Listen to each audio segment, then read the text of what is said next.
একটা প্রজেক্ট পাঠিয়েছি, আমি টিভি পাঠাইছি ১,৯০০ কোটি টাকা।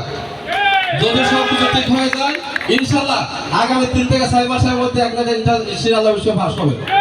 যদি এটা পাস হয় তো বাঁশখালী বাসী আয়কানুর আরেকটা বিকল্প কক্সবাজার সড়ক পাবে এবং ওদের বুঝাতে সক্ষম হয়েছি যদি বাঁশখালী দিয়ে কক্সবাজার যাওয়া হয় তাহলে ২৫ কিলোমিটার রাস্তা কমবে। বাঁশখালী এক্সপ্রেস দক্ষিণ চট্টগ্রামের কমিউনিটি পোর্টাল। ধর্ম বর্ণ জাতির ঊর্ধ্বে জাগরে নবীন, প্রাণ তোমার অভ্যুদয়ে হোক সব বিরোধের অবসান। বাংলাদেশ আওয়ামী লীগের ৭৫তম প্রতিষ্ঠা বার্ষিকী উপলক্ষে আয়োজিত আলোচনা সভা হাজার হাজার নেতাকর্মীদের উপস্থিতিতে বাঁশখালী সরকারি গার্লস স্কুলের মাঠে অনুষ্ঠিত হয়েছে। নেতাকর্মীদের মুহুর্মুহু স্লোগান আর বাদ্যবাজনা নিয়ে যোগ দিতে আসা আলোচনা সভা ক্ষণিকের ব্যবধানে পরিণত হয় জনসমুদ্রে।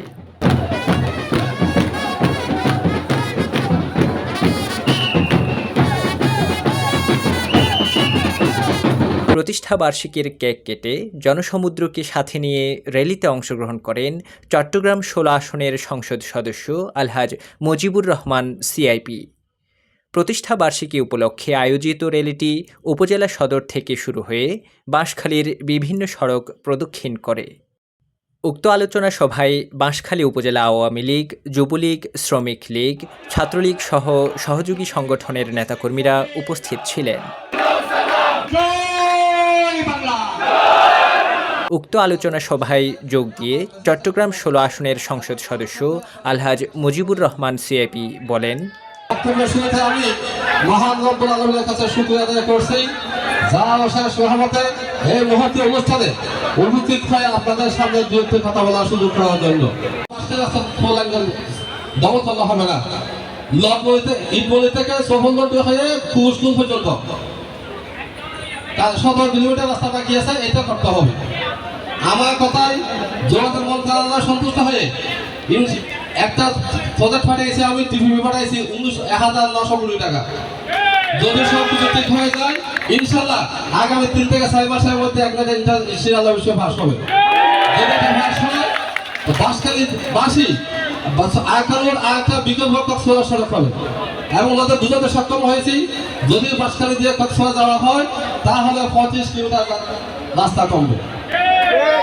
আমি জলখাতা খালের কথা বলেছিলাম, ইনশাআল্লাহ জলখাতা খালের কাজ চলমান, আগামী ২-১ মাসের মধ্যে একটু চলে যাবে। আমি যে কথাগুলো করছিলাম সেই কথা আমি ইনশাআল্লাহ অবশ্যই পালন করে যাব। কিন্তু করতে গিয়ে এখন দেখছি বিভিন্ন ধরনের বিভিন্ন প্রতিক্রিয়া, বিভিন্ন মিশ্র প্রতিক্রিয়া। আমি কিন্তু এইগুলা কিন্তু কি পাই না, আমি ভয় পাই না। যেহেতু আমার একটা সৎ সাহস আছে, সেটা হলো কি বাঁশখালীকে নিয়ে আমি কোনো ব্যবসা করবো না।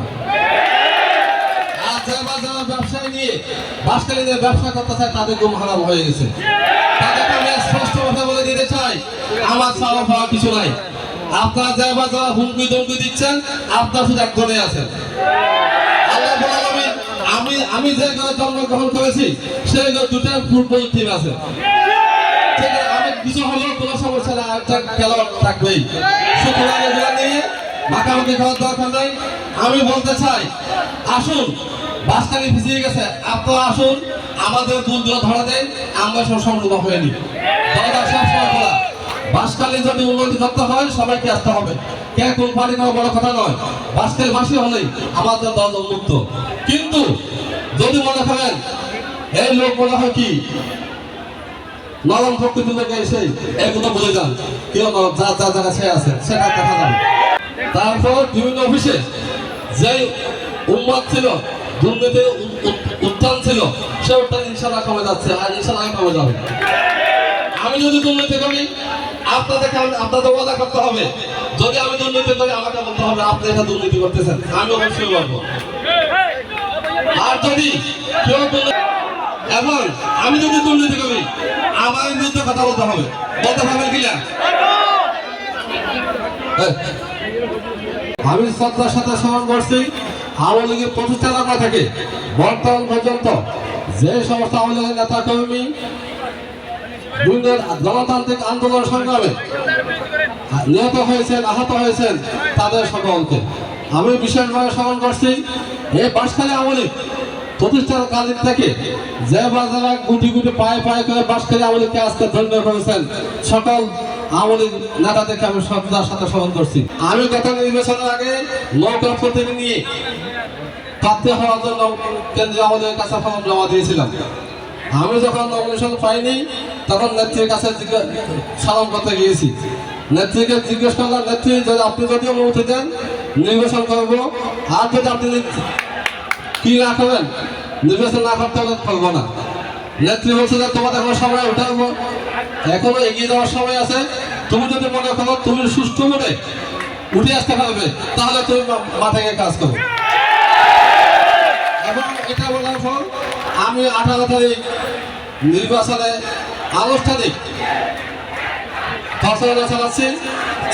চালানোর পর আপনার 7 তারিখ যে নির্বাচন, সেই নির্বাচনে আমাকে ভোট দিয়ে জয়যুক্ত করছেন। জয়যুক্ত হওয়ার পর প্লিজ একটু যারা মিছিল নিয়ে বোর্ডে আমাকে নির্বাচিত করছেন, তখন আমি মাননীয় প্রধানমন্ত্রীর কাছে ছুটে গিয়েছি, নেত্রী আমি তো জনগণ আমাকে ভোট দিয়েছে। তখন নেত্রী আমার পাশে নিয়ে বললো, দেখো তুমি এমপি হয়েছ, তোমার কোনো সময় আছে, আমি আশা করবো তুমি কোনো গ্রুপিং রাস্তাতে জড়াবে না। যেহেতু আমি আওয়ামী লীগ করি, আওয়ামী লীগ আমার একটা শ্রদ্ধার জায়গা, ভালোবাসার জায়গা, আমি যেটা বলি সেটাই করি। নেত্রীকে অবদান করছিলাম, নেত্রী আমি করি বাঁশখালী আমাদের গ্রুপিং জড়াবো না। আপনার জানেন, হয়তো আপনার বলবেন যে কোনো অনুষ্ঠানে আমি আসি নাই একটা মাত্র কারণ, যদি আমি আসতাম তাহলে গ্রুপিং হয়ে যেত, যার কারণে আমি আসি নাই। এজন্য আমি কোনো গ্রুপিং রাজনীতিতে অতীত ছিলাম না, আজকেও এখনো নয়, ইনশাল্লাহ আগামী ভবিষ্যতেও আমি বাঁশখালীর গ্রুপিং রাজনীতিতে থাকবো না। বাঁশখালী আওয়ামী লীগ একটা পরিবার হবে, সে পরিবার যদি আমাকে ইনভাইট করে আমি অবশ্যই আসবো। আর যদি বাঁশখালী আওয়ামী লীগ 5 ভাগে বিভক্ত হয়, সেই ভাগে আমি যাবো না, পাবো না। যেহেতু বাঁশখালী আমার নিজের এলাকা, আমার বাঁশখালী আমার শেষ ঠিকানা, আমি চাই না আমি আমার এলাকায় প্রস্তাবনা করি। আপনারা জানেন বাংলাদেশ আওয়ামী লীগের নির্বাচনী এজেন্ডা ছিল কি? দুর্নীতি মুক্ত স্মার্ট বাংলাদেশ। ঠিক তদ্রুপ আমি আমার নির্বাচনী ওয়াদা ছিল দুর্নীতি মুক্ত স্মার্ট বাঁশখালী এবং পিছিয়ে পড়া বাঁশখালীকে কিভাবে এগিয়ে যাওয়া যায়, এটা ছিল আমাদের স্লোগান। ঠিক আছে, এই স্লোগানকে নিয়ে আমি যখন 5 মাসের মাথায় আপনারা আমি কি কাজ করতেছি আপনারা জানেন, আমি প্রত্যেকটা দিন এমন কোনো দিন বাঁশখালী 2-4 ঘন্টা সময় দিচ্ছি না। ইনশাল্লাহ আমি যে ওয়াদাগুলো করছি সেই ওয়াদা যেভাবে চলতেছে, ইনশাল্লাহ আমি ওয়াদা ফিল আপ করতে পারবো। ইতিমধ্যে স্থায়ী পরিবারের ওয়াদা ছিল, হয়ে গেছে, 1 দিন পাস হয়ে গেছে টেন্ডার ভোকায়।